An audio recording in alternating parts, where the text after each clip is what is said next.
So far, mayhem. Where's my gate? Where's my gate? I'm not nervous.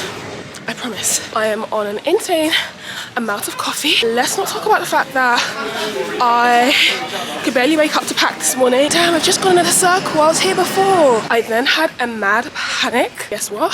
Turns out I threw my camera in the bin. Should I even be getting on this plane? This is a security announcement. For passengers, please make sure they have their belongings on them at all times.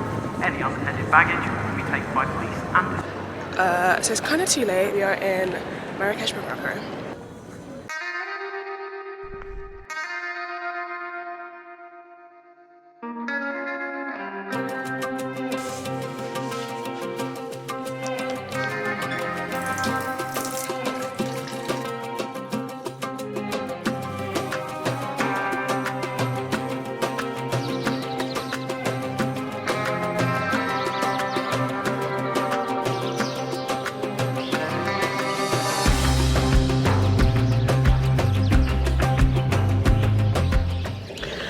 Good morning, rise and shine. We are in Marrakesh for the next couple of days. I say we, but it's me by myself. I think a lot of people would not travel solo to a place like Morocco.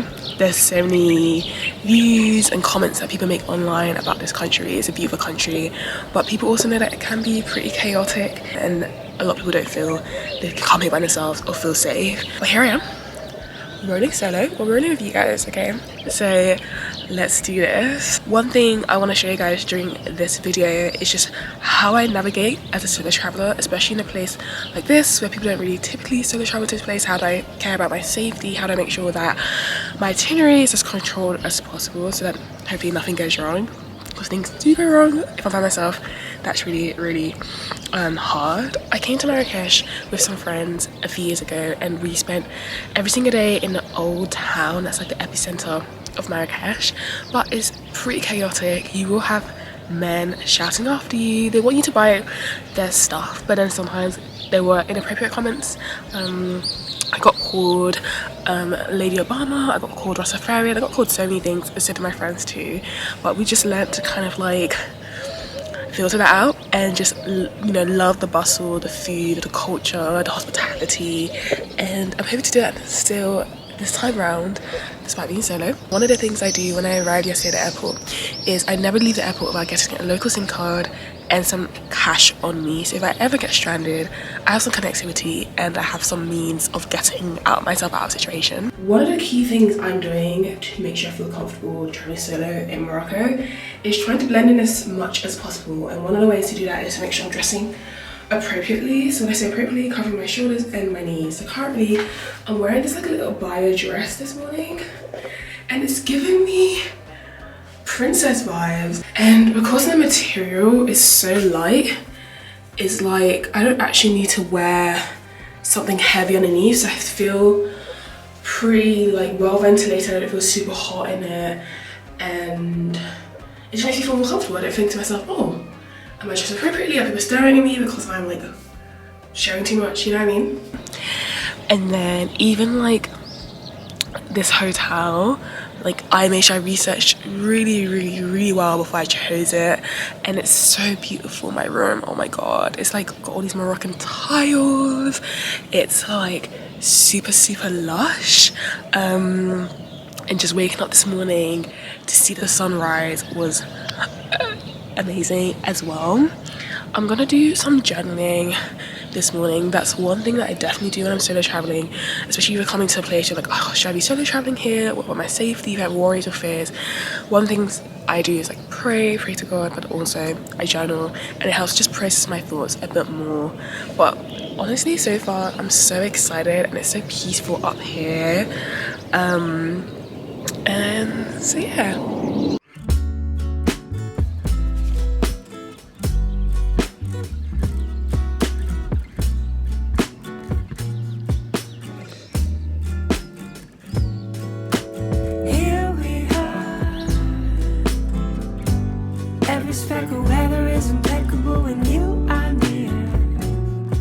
That's the truth, my dear. You're looking pretty fantastic. Years pass by with our goals intact. In tandem, we're dancing. Till the nighttime lapse, we're in the daytime stranded. Your self-esteem tastes candy. Yay! Thank you.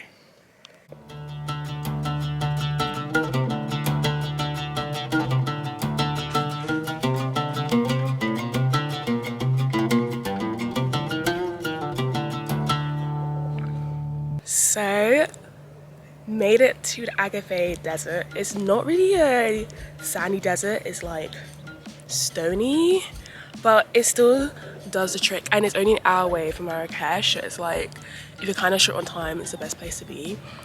I put in my little like AirPods to listen to music, and I didn't even play any music because it's just so nice here. All you can hear is like cars passing, but then like the birds, the breeze.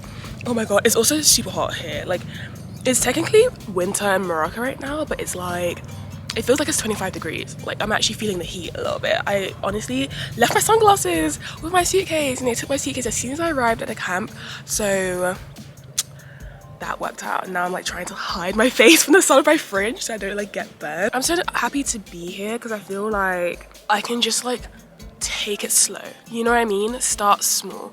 And I always tell people when it comes to solo traveling, like, don't put yourself in the deep end right away, right? Like, I'm not gonna jump straight into like the hectic market in the middle of like the old town in Marrakesh. Like, that is intense. Instead, I'm just gonna do like a little excursion in the desert where I know things are gonna be really chill and quiet out here. That being said, I don't camp. I know this is technically glamping, but I don't camp. So when we go into the tent, there better be some AC in there, there better be facilities. Do you know what I mean? Like, so, a little tour. Firstly, welcome to my humble abode. This is my single tent in the middle of the Agafay desert. So at the front, there's like a little like sofa area, which I love because there's a view of the mountains right in front of you. This is like a double bed, so I don't know if this is meant to be a double room, and they just gave me a double room in them single person, but I paid a single rate. It's giving, you know, I don't know, like explorer vibes. And then there's like a fireplace, which they heat at night because it gets really cold at night. And they got this cute seating space, guys. They even got the little oranges, like, come on. Got a little safe. Again, I don't like the fact that the safes in Morocco are pretty small. This is the bathroom situation, guys. We've got some mini tents in the bathroom. The shower looks decent. This toilet is a chemical toilet, so you have to pump it to work. You know what, let me not even get into details. People always asking why I can't see you. When we gon' link, I'm busy, like, you know, but yeah, we outside today. If you really looking for me, I'm miles away. I be with my peoples in the hideaway. They can only see me on the holidays. Yeah. All the years my dad been locked up, now he finally free. Breaking generational curses, yeah, that started with me. So all my fams and my friends, they depending on me. All this pressure on my back and I can hardly breathe. Ain't no shame in my game, I wear my heart on my sleeve. Got the heart of a lion, so they know I'm a king. People see me all the time and say you doing your thing. Then they hit me back saying, yo, when we gon' link? But I ain't got the time today. But I probably hit you if I'm round the way. I be in the crib, that's where I hibernate. They gon' only see me on the holidays, yeah. When they see me, it's different forms. Cause we steady elevating through the storm. Alrighty. Ain't no putting off yet. I'm on my way to do quad biking. I've never done quad biking in my life. Can you imagine? I just feel like it's one of those like holiday activities that a lot of people do, like it's super fun. I've actually never done it, so I'm excited but also scared. I'm scared. I'm still doing my driving lessons. I'm like, I hope I don't crash. This is Abdul, my guide. Hi, Abdul. Hi. Yay, we've got to do this.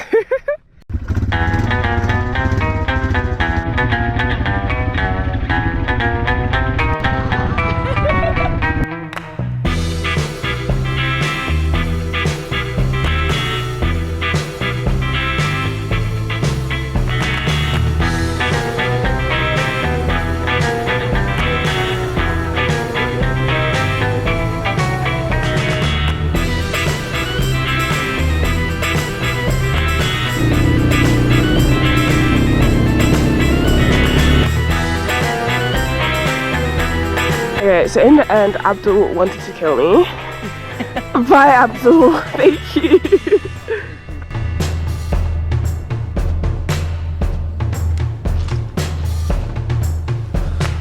Quad biking is harder than it looks. It's not actually harder than it looks. It's pretty straightforward, but the terrain here is like not flat. Like it goes up, down, even when you're flat, there's like a tilt, and I really didn't like that feeling. It made me feel like I was just gonna like off my bike. Earlier, some guy came into my room to top up the little like snap basket things, and he was so nice. Like, they obviously speak Arabic and French here, and so his English wasn't very good, but like still he was so cute. He like held out the box filled with the snacks to me. He was like, take more. Like, it was so nice of him. I probably shouldn't eat that much because the way lunch was so much food, if dinner's gonna be like that as well, I need to pace myself. I just feel like, I know it's been less than 24 hours since I arrived in Morocco, but I feel like I just received hospitality. And like, do you know what also has surprised me about being here solo? Like, sometimes when I go places and I'm by myself, people are like, oh, just you? Like, who are you with? Like, people try and ask questions, but since I've come here, no one has like questioned the fact that I'm a solo. They've just been like, oh, like, hi Danielle, blah blah blah. We know you're coming. By the way, Danielle's my first name, so when I do bookings, it usually goes underneath Danielle. It just makes me feel really warm inside, and I'm not really nervous about the fact that I'm here by myself, but actually enjoying myself. One thing I will say though, there is no Wi-Fi here. I've been trying on my phone, and sometimes I pick up like a signal, sometimes I don't. From here, from my room, I don't. So I'm pretty glad I got the mobile data and the SIM card yesterday. It's something I normally do. Like, if I'm traveling outside of Europe, I know I'm not gonna have roaming services on my SIM card, so I just get, on my normal SIM card, so I just get a local SIM card.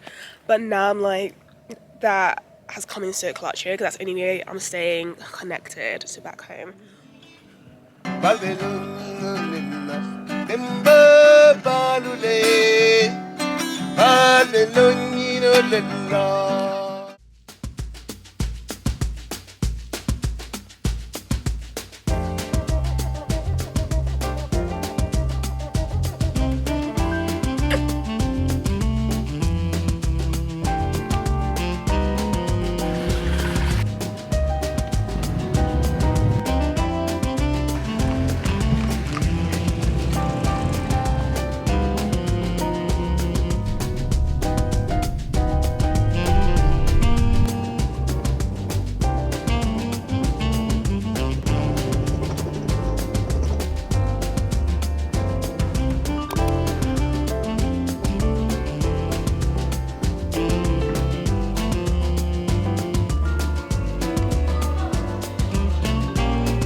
Hi, my name is Omar. I'm a professional photographer in Marrakesh, and welcome to Marrakesh. Yay! So heading out into town, but Omar's with me, so we're gonna have a really good time.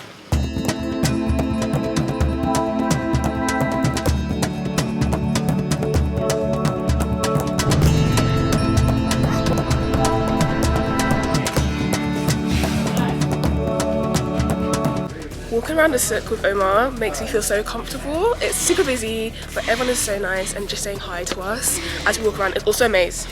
But we are currently at the carpet centre. I can tell you that all the shops here sell beautiful, beautiful carpets.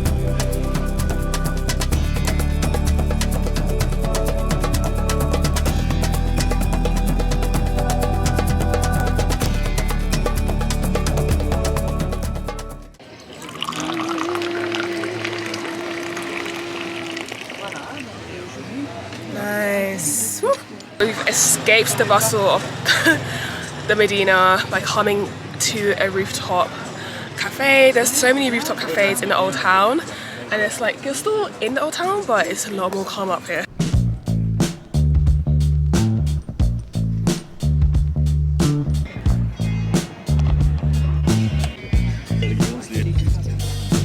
have to admit, Google Maps wasn't the most useful thing to use. One thing though that really helped me coming back was visual cues. So Omar really showed me a couple of really cool landmarks along the way into the Medina. And when I was going to the restaurant, I also remembered like certain shops, like shops that stood out to me, I remember it. So that's going back, parts of the journey where Google Maps was very helpful. It was like almost remembering like what do I remember seeing when I came here, and almost reverse mentoring that, or reversing that in my head. But I made it back to my hotel. I will not talk about this hotel in this current vlog, but definitely watch out for my next vlog. Tomorrow is Valentine's Day, and let's just say there's a lot to discuss about it. I'm gonna get some good night's sleep, and I'll catch you in the next one.